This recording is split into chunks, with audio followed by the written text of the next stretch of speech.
Hello, once again, I'm Kevin Turner from Real Estate Talk. In the great debate in the January edition of Australian Property Investor magazine, Angela Young dives into one of the most debated issues in property investment, and that is what's best? Is it city or is it regional investment property? Well, there are strong arguments on both sides, and you can read all about it in the API edition for January. But for now, I want to talk to Cam McLellan from OpenCorp, who comes down fairly strongly on the side of city. Hi, Cam. Hey Kev, how are you today? Good, mate. Congratulations before we start, too. I think, number 6 in the BRW Top 100 fastest growing companies? Yeah, it's the second year in a row we've joined the list, so it's great recognition for the team. They work hard and it's good reward for them. No, thank you. Good on you, mate. Well done. Okay, so what's behind those strong views about the city? I'm a traditionalist, Kev. I suppose I'm a little bit old school, mate. I think I read my first property book maybe 30 years ago by old Jan Summers, when she was, and I watched a video of hers years back when she had her massive shoulder pads, and I learnt one very valuable rule that I've carried forward, and that's land appreciates and buildings depreciate. So the one thing, and I'm a country boy, so don't get me wrong, I love the country. But when it comes to investing, I invest in capital cities, because the one thing that is scarce in capital cities is land. So it's a long-term supply of land, which is what I look for. Yeah. Well, there is talk, of course, that in the cities we could be headed for a bit of an oversupply. Is that any concern for you? Yeah, I continually, and being a developer ourselves, after any growth cycle, I mean, developers like ourselves, we move from capital city to capital city, and we all develop at the same time. And once the growth curve has finished up, the oversupply comes onto the market. So after any strong growth period, a huge oversupply occurs, which is why you see a property correction. So you can bet your firstborn child that that's going to occur every time. The newspapers love reporting it as the bursting bubble, but if you understand the market cycle, you can expect that there will be an oversupply for a few years, move to another capital city and start investing again. So historically, mate, there will be an oversupply, but I still prefer the capital cities because I know that the population demand is coming in there to take up that supply. Is it a bit like build it, they will come?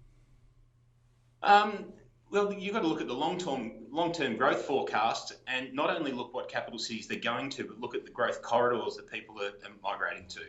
And once you understand that, then you can look at the supply of developers' activity of affordable housing and match the two off, and just understand. I mean, we develop a lot of apartments, and there's going to be an oversupply in some areas of Brisbane here and there, definitely Sydney. But I know that that'll be taken up over a few years. So it's just a matter of, as a developer, bringing your stock to market at the right period of time. As an investor, though, long term, if you're looking at buy and hold, I still think cities are the way to go. Yeah. What are the things that you look for in a city investments? If I've been asked this a few times, if I was to wipe out my portfolio and start again, I would buy medium density property in the middle to outer ring suburbs, house and land, because it's hard to get that more of it in those areas. So not way outer ring, I'm talking infill areas. And I look for growth corridors as far as where the infrastructure is going. New infrastructure, roads, rail, they all bring population. So once you've got more population, so it means that they can travel to work basically faster. So when there's more pressure on that supply in a local area, and once again, I look long term. I'm not looking for hot spots or boom areas. I'm looking for long, strong term growth, supply and affordability. Mm. Cam, are there any city markets or property types that you'd avoid? I'd avoid novelty properties. So you're talking city markets or Yes. region? Yep, city markets. City markets.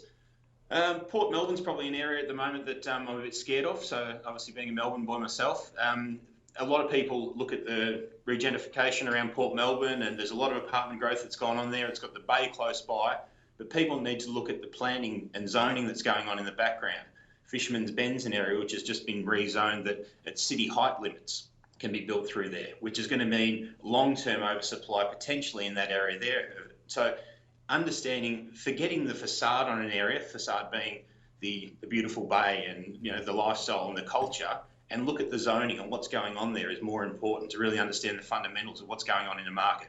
So there's a lot of that and each city's got their issues, but each city's got still good opportunities, I believe. So what are your main concerns about regional property investment?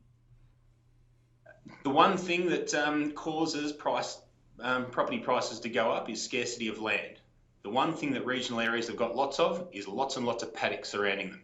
So there's never going to be a firm long-term supply. So you'll get some growth, no doubt about it, and usually the growth in regional follows the capital city growth, gets dragged along behind it. But the one thing that country towns have got lots of is land. So supply and demand, there's always going to be an oversupply of land in those areas. Cam, I want to thank you for your time. Congratulations once again on winning that award, and always great talking to you. Thank you. Cheers, mate. Good to talk. See you, bye.